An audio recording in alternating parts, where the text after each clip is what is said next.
All right, everyone, before we get started today, I need to tell you about our amazing teammates at Darby Communications.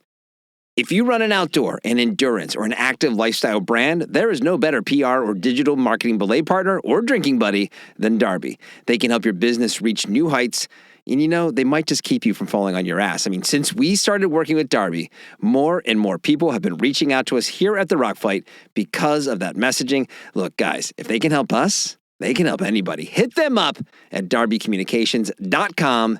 Do it today. Welcome to the Rock Fight, where we speak our truth, slay sacred cows, and sometimes agree to disagree. This is an outdoor podcast that aims for the head. I'm Colin Schrute, and today we're knocking down silos between human-powered outdoor activities and hunting and fishing with Gear Junkie's Rachelle Schrute. But before we get to that, come back on Monday for an in-depth look at some of the topics that are dominating the conversation in the outdoor industry. Also on Monday, I'll be taking a look at how 2025 outdoor industry events are unfolding after some recent announcements. Hey, have you checked out Open Container, the newest podcast available on the Rock Fight Podcast Network? It's hosted by the legend, Doug Schnitzbahn. Open Container, it goes deep into the topics that define the outdoor space. Find it and follow it wherever you get your podcasts. And while you're following Open Container, make sure you're also following this podcast, The Rock Fight, on whatever podcast app you are listening to us on, and also give both shows that 5-star rating. All right, let's start this show. Welcome to the Rock Fight, Rock Fight, Rock Fight. Ever since the Bureau of Economic Analysis said in November of 2023 that the outdoor industry is worth over $1 trillion to the economy of the United States, the thing that is stuck in my craw is the realization of how divided our industry actually is. The outdoor stuff we talk about the most on the show, human-powered outdoor activities, is represented by the Outdoor Industry Association, which sounds like a pretty big and broad thing until you realize that our portion of the $1 trillion economic pie is relatively small when compared to categories like RVs and boating. The reason this is important is that it feels like there are walls between the 90-plus categories that make up that BEA report, even though you would assume we have more in common than we don't. Because at the end of the day, the way we all choose to go outside may be different, but we all still want to go outside and play, right? And this has been verified by past Rock Fight guests like Jessica Turner from the Outdoor Rec Roundtable, who has come on the show and mentioned that a lack of unity, or at least the ability to play nice, has been a real challenge. For example, getting advocates of skiing and snowmobiling to see eye to eye, even though both of them rely on the same thing, which that would be snow, is apparently super challenging. So yeah, finding ways to broaden connections and get past our baked-in bias, that's a pretty big rock to throw, and today, I'm targeting hunting. I have a lot of friends who climb, ski, surf, run, hike, backpack, kayak, but I have zero friends who hunt. And if you take a second and strip away the guns and ammo part of hunting, there is so much that is in line with all of those other activities that I just mentioned. Things like backcountry exploration, the exhilaration of it all, wildlife encounters. And so there must be lessons that can be learned by the human-powered activity world from the hunting side of things, right? And that's why today's guest on the show is Rachelle Schrute. Rachelle is a journalist for Gear Junkie, where she largely covers the hunt and fish beat. She grew up hunting and fishing in Montana, where she still resides, and today she joins Justin Hausman and myself to offer us a deeper understanding of the hunting world. Welcome back to the Rock Fight, where today we're figuring out what the outdoor industry can learn from hunting with Rachelle Schrute. Well, we're joined today by journalist Rachelle Schrute, who is probably best known for her work writing about hunting and fishing for Gear Junkie. We've been trying to do this for a while. I can't believe it's finally happening. Welcome to the show, Rachelle. Thank you. And her internet cuts out right there. And that's it. And that's the show. That's the one. Yeah, you're in the middle of Montana. You just got reliable internet. And you know that you get Dwight Schrute jokes that you just don't understand because you've never seen The Office because you live in the middle of Montana, or... Listen, I've seen The Office. There's a long backstory with that, which could be a podcast all on its own. But yeah, no, I do get the jokes often. I'm sure you do. That's a very specific name. And it's one of those like, thank you, people who made The Office. That's awesome now. Appreciate that. Yeah, no, it's my fault. It's a long story. All right. Well, next time we'll do that. Next time. So Justin and I have been circling the topic of hunting for a while, right? With the big picture reason being that it feels like there's a divide that's very often present between those who pursue human-powered outdoor activities and those who love to hunt and fish. We both have a pretty pragmatic kind of view of the world as well and understand, that actually both of us would probably benefit from doing more of those activities. Justin fishes. I don't do either, frankly. There's plenty of individuals who cross over between like motorsports or hunting or human-powered sports. But then I also feel like there's a lot who make you feel like you have to pledge your allegiance sort of one way or the other. I mean, and that happens even within those categories, right? It's like, well, if you're a climber, you're a climber. You can't be a skier too, right? It's kind of like the way some these things got to get presented sometimes.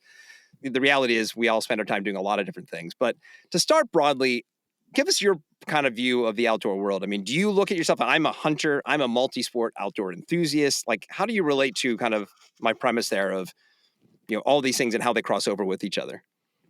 Man, that's a heavy question. I don't know that I identify as a hunter. I feel like I've sort of been placed in that box because it's what I grew up doing and it's what my family's always done, and it's become kind of trendy, and now my job sort of revolves around it. So it's like I think it's just been a bubble I've been put in. I don't know I don't know that I would identify myself with any specific outdoor activity. I do them all. I don't ski.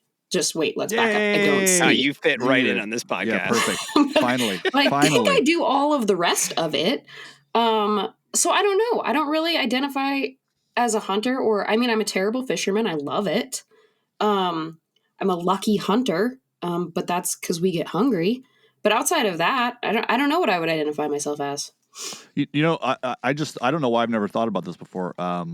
But I wonder if I suspect that that's more from our side, from the non-hunting side, that that hunters, like, I think a lot of us also like to fish. I mean, fly fishing is pretty much an integrated part of the regular outdoor community, but hunting isn't. I mean, obviously we use the term hook and bullet in the sort of journalist and marketing world to sort of define hunting and fishing as something else.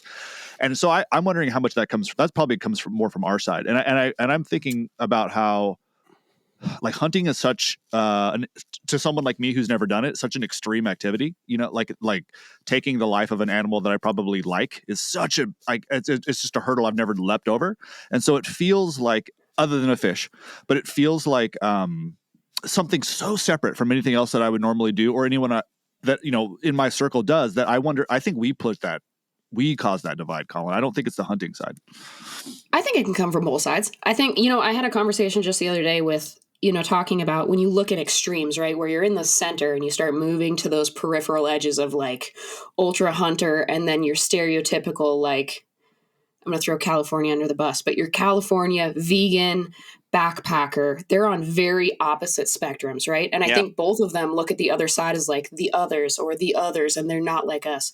When in reality, I have a lot of friends and colleagues in both bubbles.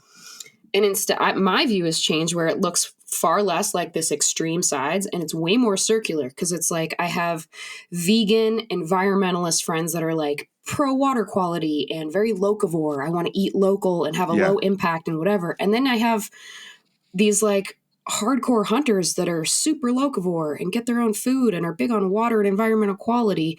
And so I feel like we both do.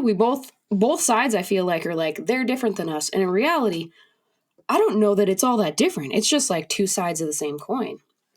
It is, and it's a weird thing that we're even in this position, because I think about this a lot with like motor vehicles and stuff. I mean, it was like 100 years ago that like people were still riding horses around, right? It was like 100 years ago where if you didn't hunt, well, you may not be eating, right? I mean, and now, right? And I think a little bit of that is the sort of, and Justin, to your point, probably why it is more of the human-powered side of the industry kind of driving some of the narratives that I'm describing, because the boom of that category coming out of like the 60s, 70s, and then definitely into the 80s and 90s, and kind of that growing in extreme sports. And it becomes this sort of popularized version of these activities versus just, we talked about in the pod the other day, Justin, about like, skiing was like transportation, right? That's what it was. And all of a sudden it's like, well, listen, now we can also race against each other going downhill really, really fast. So I think there's probably a little bit of that kind of, that I think that's an astute observation that comes from our side.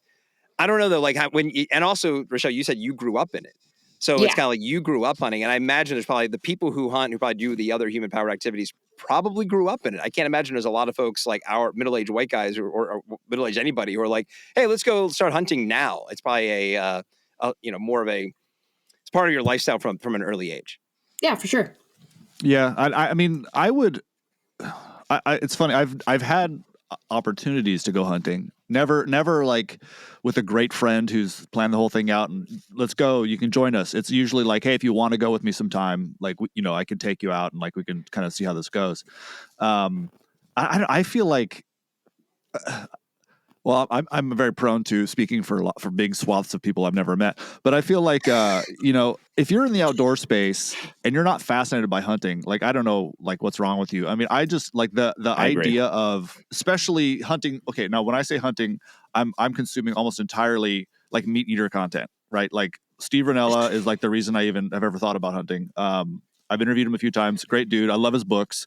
I got into his show when it first came out, and I'm thinking like, wow, this is hunting, like backcountry traipsing for like 3 or 4 days, off trail, like tracking animals. Like, who doesn't want to do that? I mean, that's an amazing, like it seems like in the way that I talk about fly fishing a lot, which is that it's a connection with the environment in a way that like just hiking or just camping will never be. Like I'm physically immersed in the river, and I'm in tune with the river in a way that I'm not, even if I'm whitewater, maybe if you're whitewater rafting, but even still, it's a different level, right? Where you're part of this ecosystem in a way that you're not otherwise. And like, to me, that's such a huge appeal of hunting.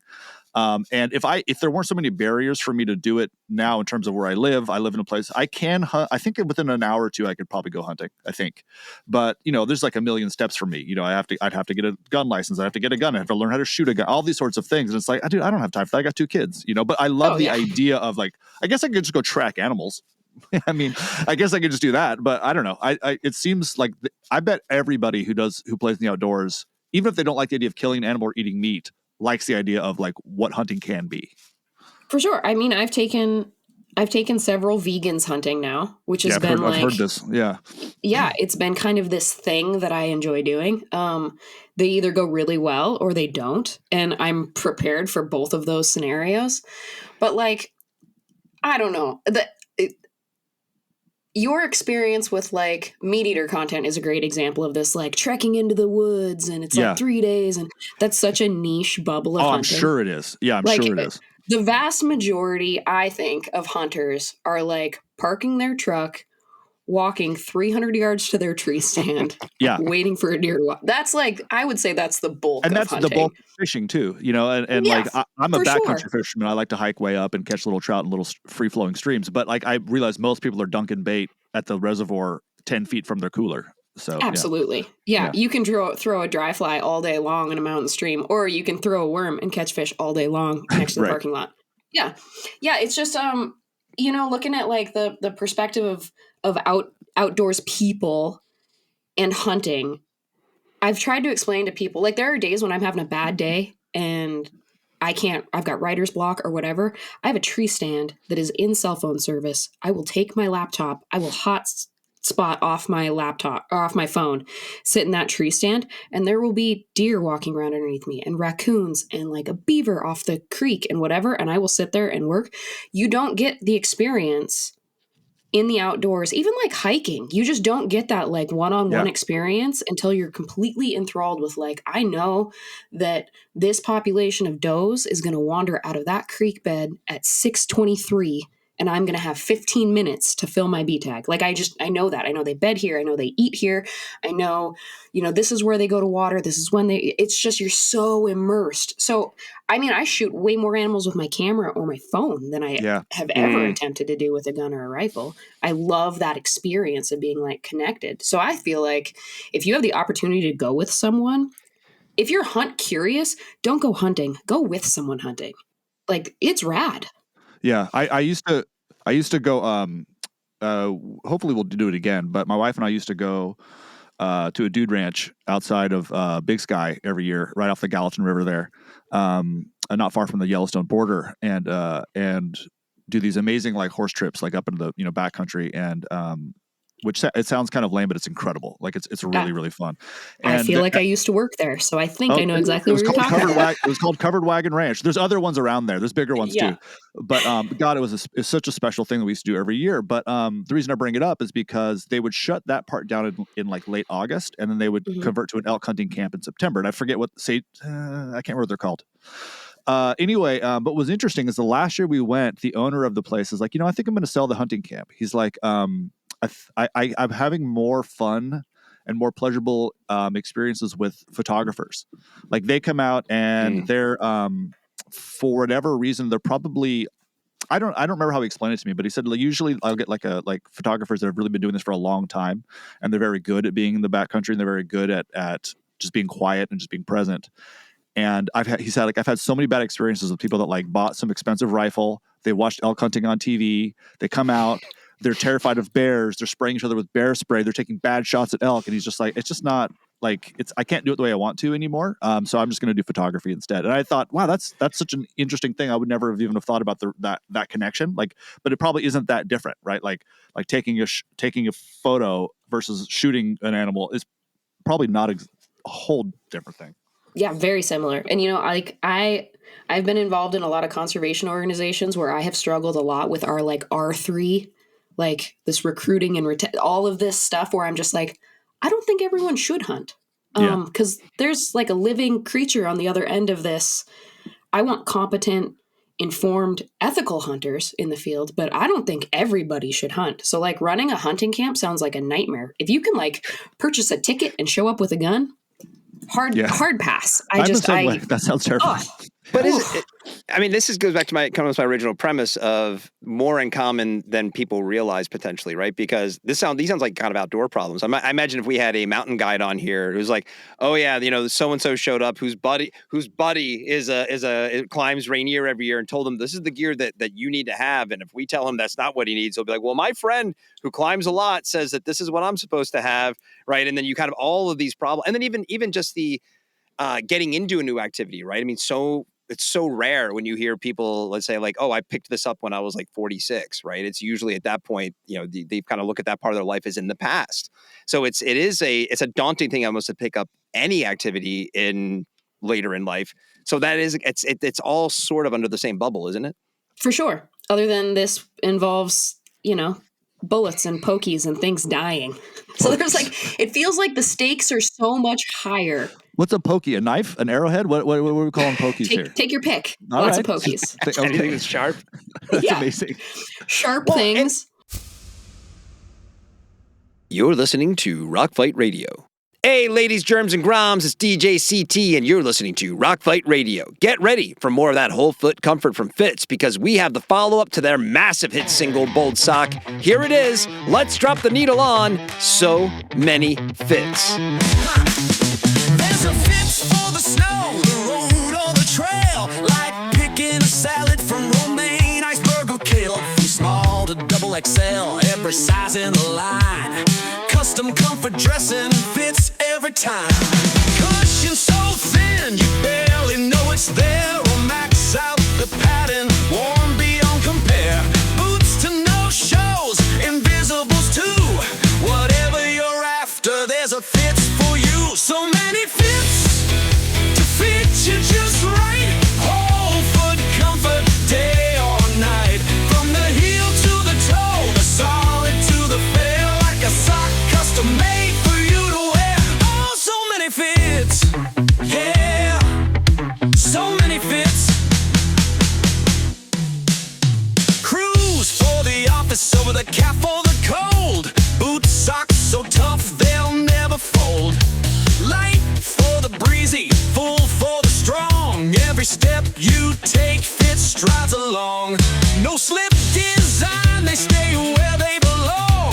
Fits keep you comfy all day long. From the peak of the mountain to the city streets, it's the sock your feet call a perfect retreat. So many fits to fit you just right. Whole foot comfort, day or night. From the heel to the toe, the solid to the fair, like a sock custom made for you to wear. Oh, so many fits, yeah, so many fits.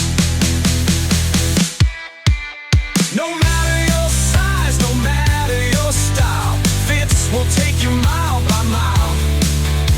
With cushioning choices and sizes galore, slip them on once and you'll ask for more. And now, back to the show. And I guess, look, and I understand that's going to be a bridge for some people to get over. If you have a natural, you don't like guns, you don't like gun, the gun policy is rife with divisiveness, all of those things. At the same time, though, like there is like I put in our outline, I am definitely hunting curious at this point, mostly because I think I have enough knowledge to look at my own habits and kind of call bullshit on myself, right? It's like, I definitely could say, You know what, man? If you're not willing to do it, you probably shouldn't just go buy, the hamburger wrapped in plastic wrap at Ralph's, this afternoon to go grill for the kids tonight, And so that's where I kind of think I would love to understand maybe your point of view of what do you do with that? Like, should I? You said not everybody should go hunting. You've taken vegans hunting. Is this something where it's like, if you're a little curious, it's worth, what do you do with that sort of curiosity? The last vegan hunt that I went on. Yeah, I want to hear about vegan hunts. This is amazing to me. Well, they're The not hunting last vegans, Colin. Just Oh, make it's sure you not understand. hunting. They're not That's hunting. not as It's not like the ultimate game here where you're hunting a Damn it. vegan. I thought they was going to hunt. We're going to hunt CrossFitters Yeah, after that. I could tell that's what I could tell that's what you were thinking. You're not going to believe this, but that's not the first time I've heard that joke. What? Damn On it. vegan. All right, I'm retiring. I don't like believe that. I'm out. I'm sorry. I was really proud of that in the moment. I got to be honest. Yeah. Listen, this was one of those. The first one, I was a guide in the park in Yellowstone, and I picked up a family and I picked up their meals, and they were vegan meals. So I was like already pre-prepped for, you like reconfigure how you're going to talk about animals, whatever, in the park.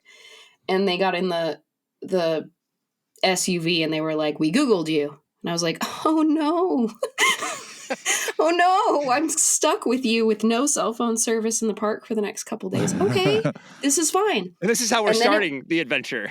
Right? Yeah. And then it just turned into a million questions and fascination. And the guy hadn't eaten meat since he was 12. He had kids. I think they were like 8 and 10 at the time. And his wife had converted to veganism. His kids had never eaten meat. So it was like this, we're just fascinated. It took 1.5 years. He came out, shot a doe. We processed it in the field. We ate his first meat in the field from the doe that he harvested. He cried. I cried. He tries to come out and shoot a doe every year. It's the only meat that they eat.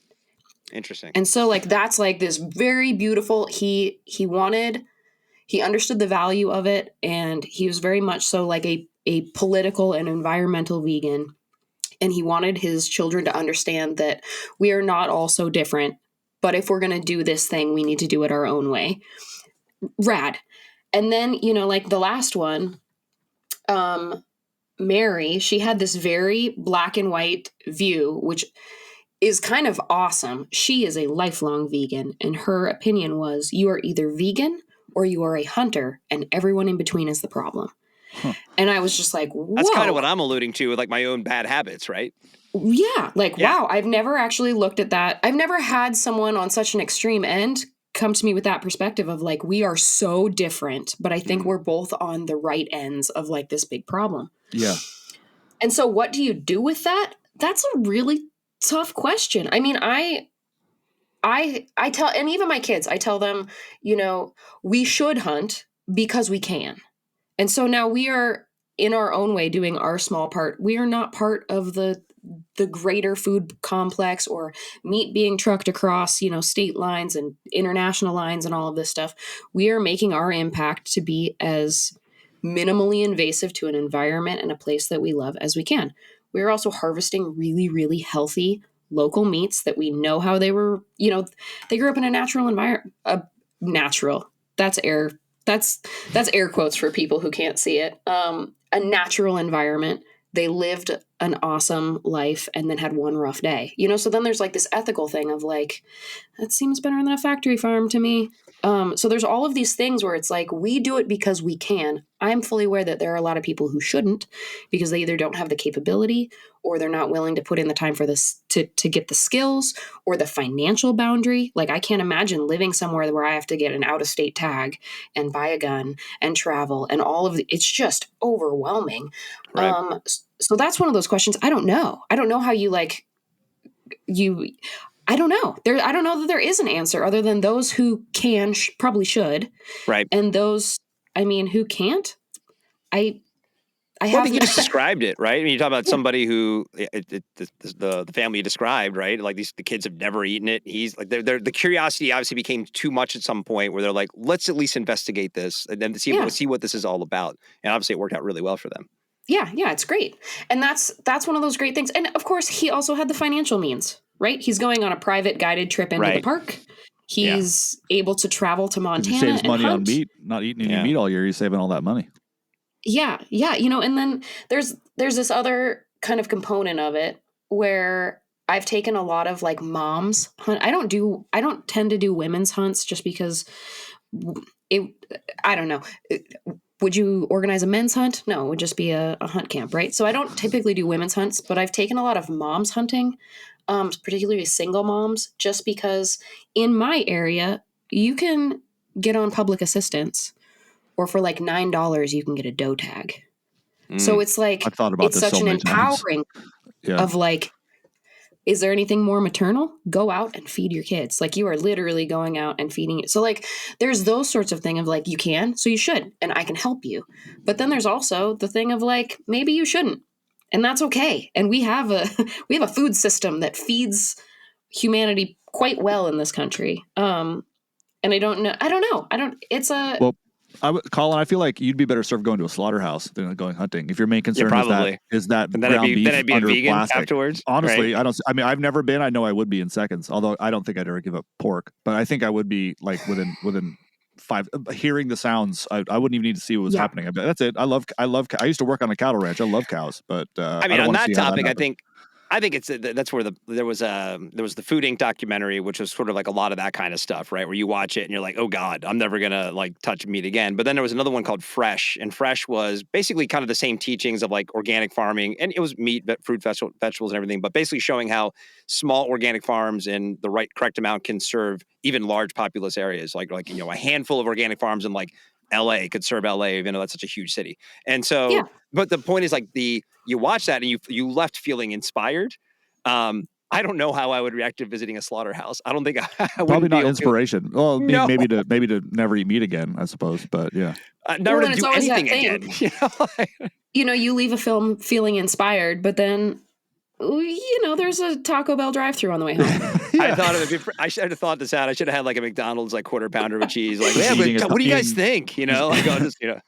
Well, hey, Rachelle, I'm curious about the crying thing. Like, I have no doubt that that's common amongst first-time hunters. And that's one of the things that I would say, other than the just immersion in nature that I'm interested in, there is a part of me that wants to know what it feels like to take the life of like a large mammal. Just because I assume it's a beautiful, sad, because you've only taken the life of I don't small know. mammals. Yeah, exactly. So I'm just wondering if that's common amongst first time hunters, and if you can possibly translate what they're feeling.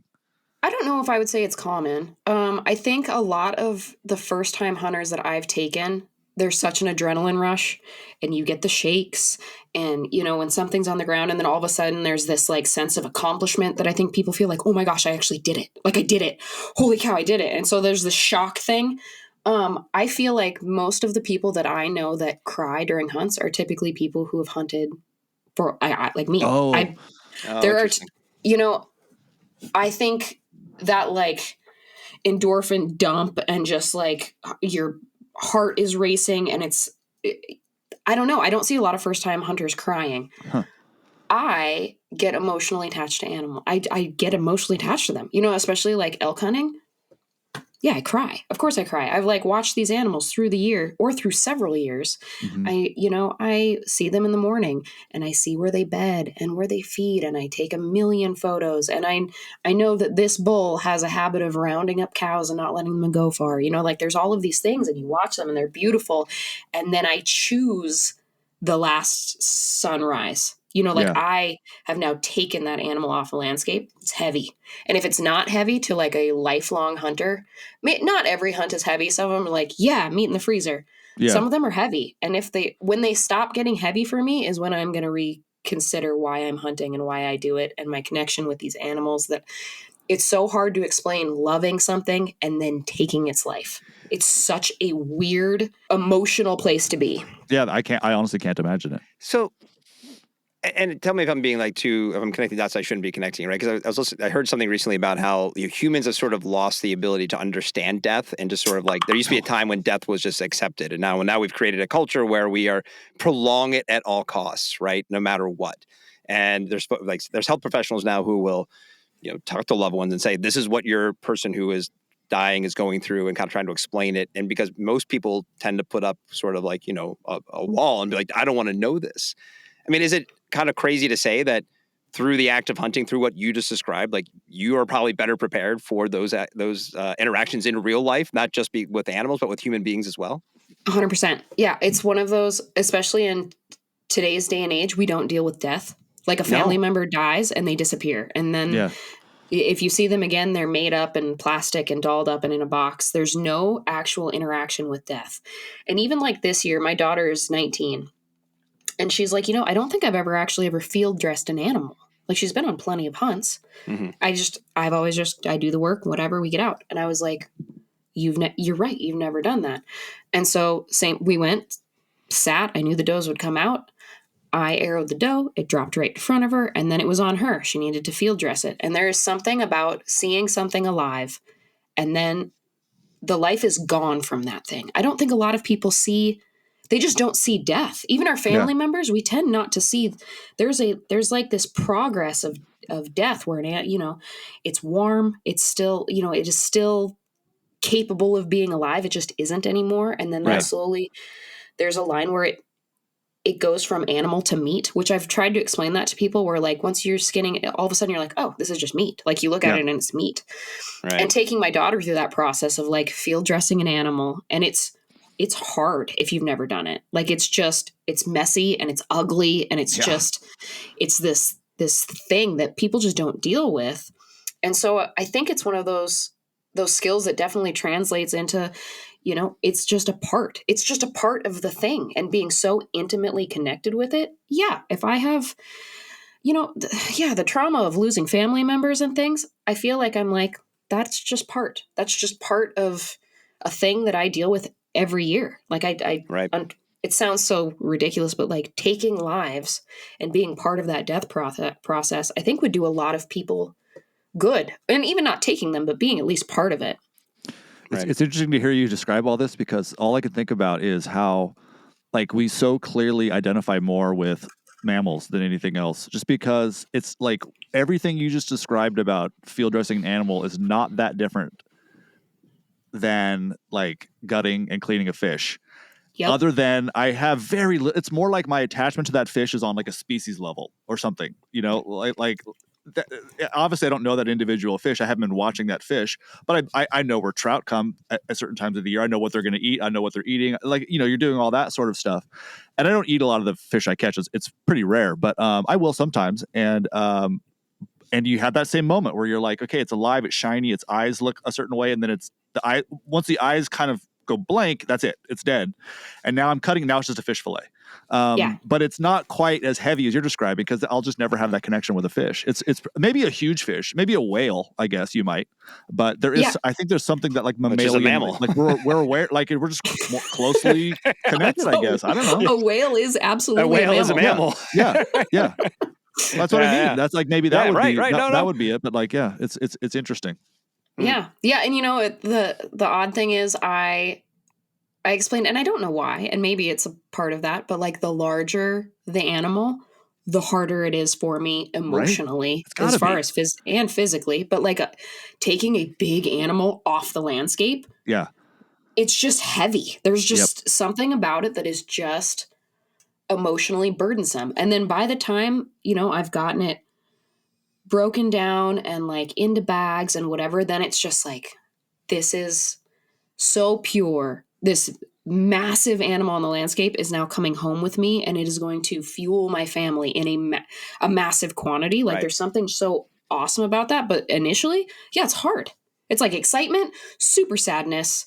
And then I like get back to like this area of contentment and that sounds like a good day. That's a full day. I mean, that's a full emotional. Or two. It's not, right. For sure. For sure. Well, I want to go now. I mean, at least watch. I think. Yeah. God, I feel like a lot of people want to get into hunting, and they're like, there's such a barrier of entry, and there's all this gear and all this whatever. And I want to tell people, don't go hunting. Go with someone who is hunting, because then you get to see the experience. And it's so important, especially on a successful hunt, to be part of it and see that animal die. And then what the field dressing process is not for everyone. Like there are people that just cannot stomach it. I imagine. Be part of that process. And if that ain't for you, that's all right. We'll just keep doing it. And thanks for coming along and experiencing the ride. And it's maybe we better should come to do out, Justin. that. I think we'll bring my 19-year-old daughter along too, and make her like go through this, and she'll be kicking and screaming, but that's fine. Sounds great. She's outdoorsy, but she Yeah. never once in her life said she wants to go hunting. Like, no, you're gonna experience this. We have to go. If I have to do it, you're coming with me. Yeah, you can gag, you can puke, then you can cry, and then Right. we'll go home. It's going to be fine. And then we'll eat, and it'll be great. And then it's going to be Dude, amazing. I mean, like that's the thing. At the end of the day, like I live in a rural-ish part of Northern California-ish, and there's deer everywhere. I'm sure there's deer in my backyard right now. And God, I love venison. And I realize these deer probably wouldn't taste that good. But I'm just like, there's too many fucking deer here. We all know it. Like they're everywhere. They're like walking through downtown. And I'm just like, I have so many knives. Like how hard could it be? I'm sure I would get my ass kicked. But like, I just think this is free. Here it is. It's free. Like how much would it cost me to buy like a full side of venison somewhere? I don't know, a lot, but God, I love venison. Insanely expensive. Yeah. Yeah. And I tell people the greatest meal you'll ever have is meat that was never cold. Like it never got cold. That's such a cool thing to think. I've never thought about that. Yeah. When you've processed an animal, not like my typical hunts that are like my deer hunts, right? Where I'm getting meat to fill the freezer. I just process it. I'm getting it home as quickly as possible. But like an elk hunt or, something where we're back in a ways, either the tenderloins hit a fire, a hot rock, or whatever. They just never get cold in that first meal. There's nothing, you can't describe it. It's a completely different texture. It's just absolutely, which is probably such a like caveman thing. Cause if before food was preserved, that's how it was eaten. If you want to eat today, this is how you have to do it. The only time, the closest I've come to that at all is we raised a pig for my wedding. We didn't raise it. We had friends that lived on a winery, and they had pigs, and so they raised a huge hog for us, named her, everything, and she was killed like 2 days before the wedding. Yeah. That's the closest I've come, and even that you're like, holy shit, this is different. Like this is different. Really, really, really different. I mean, for all I know, the organic meat I get at the store has only been dead 2 days. I don't know, but it felt different to me because it seemed like I just saw that pig 2 days ago. Like I said, I gave her a little scratch.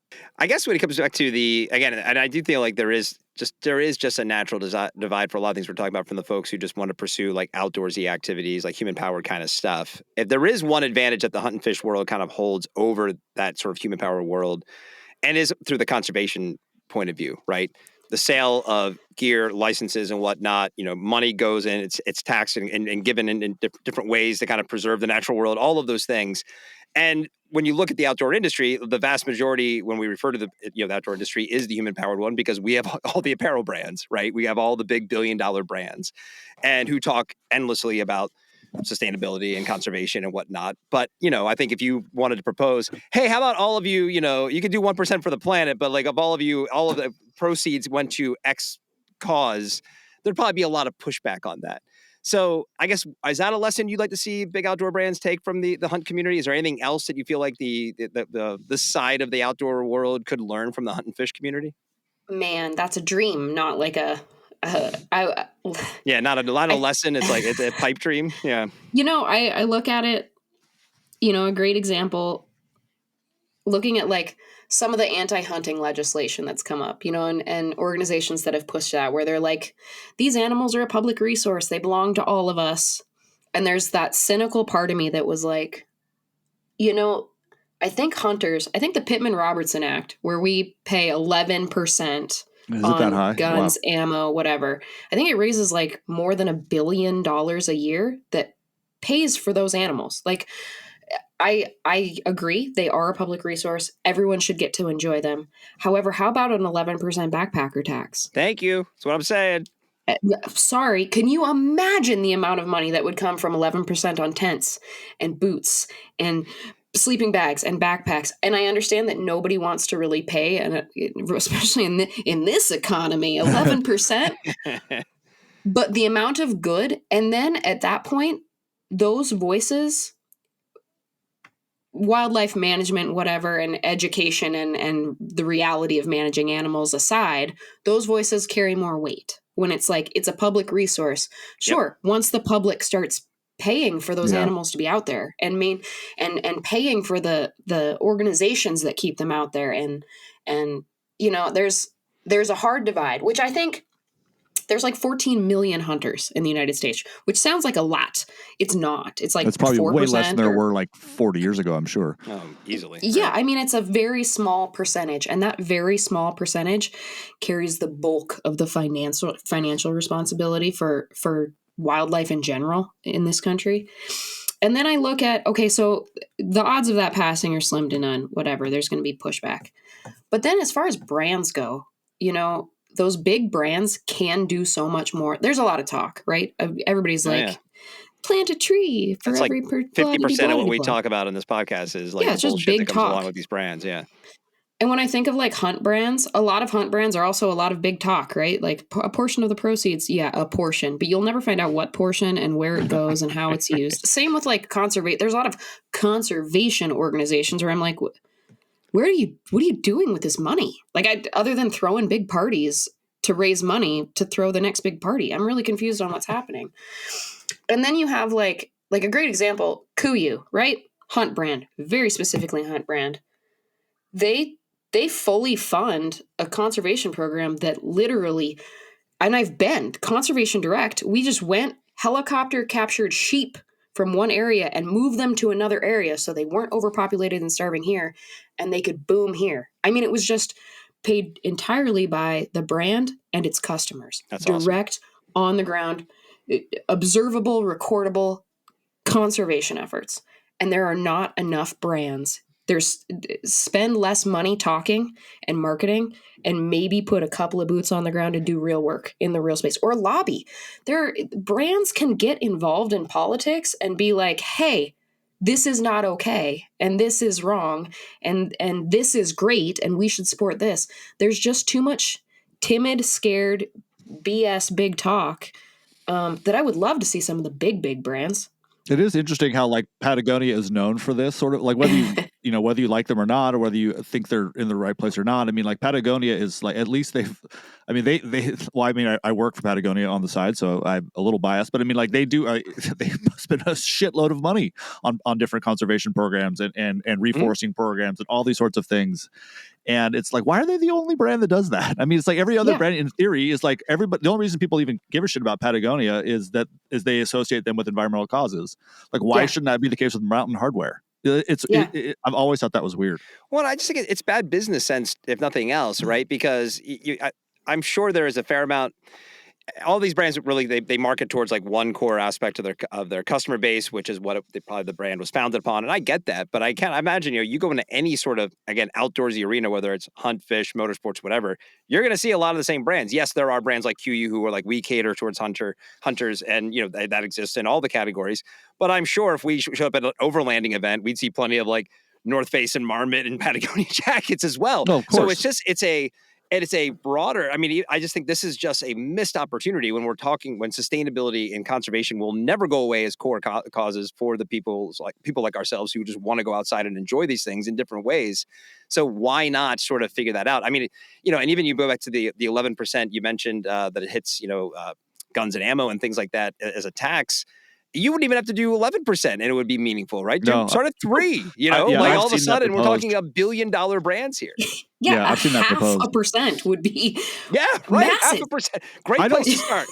One of the downsides about writing like every day is you forget stuff that you've written, or you just kind of like the data comes in, the data goes out. Like I've written about the excise tax before and like why it started, and I honestly don't even remember if it was difficult to get passed, if it was just about like we didn't. It's like very vague in my mind. It was like we didn't have quite enough money to pay for the conservation that we wanted to pay for, and like hunters and anglers were like the first people to step up and say like, well, okay, like we'll shoulder some of that. But it's like I don't even know how you'd propose that now. Yeah, like the argument against backpack tax is always that like like I'm wearing this parka in my garage. I'm not like out. Like I'm not on public lands today, and that's generally the argument that people will make is that like, oh, it's not fair because you don't know what I'm using that backpack for. I mean, I think that's bullshit.